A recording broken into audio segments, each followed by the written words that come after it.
Mais toujours moins de patients dans les hôpitaux et dans les services de réanimation. De quoi soulager un peu la pression pour les soignants très éprouvés par cette crise. Le stress, la fatigue a forcément des conséquences. Au centre hospitalier de Strasbourg, une cellule psychologique a été mise en place.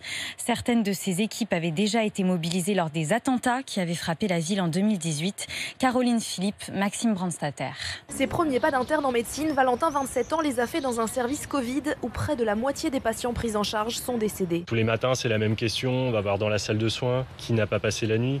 T'arrives le lendemain matin, en fait, c'est pas celle d'où tu pensais qui s'est dégradée et qui est décédée. Donc c'était ça, à mon sens, qui était assez dur à gérer. Très vite, des psychologues viennent échanger avec l'équipe au sein de son service. Ça faisait du bien d'avoir des gens qui venaient littéralement de l'extérieur pour parler avec nous, même si c'était encore du coronavirus. Ça permettait d'éclaircir certains points que peut-être qu'on n'abordait pas entre nous ou ce genre de choses. Mais ce n'est qu'une première étape. Pour certains, un suivi plus approfondi sera nécessaire une fois la pression relâchée, explique le docteur Dominique Mastelli, responsable de la cellule d'urgence médico-psychologique du département. Nos équipes, par exemple, qui sont intervenues à Irma après des attentats, savent très bien que c'est pas pendant la période, par exemple, où il faut reconstruire sa maison pendant un ouragan, qu'il faut s'occuper de ses enfants, qu'il faut se nourrir, que les choses s'expriment.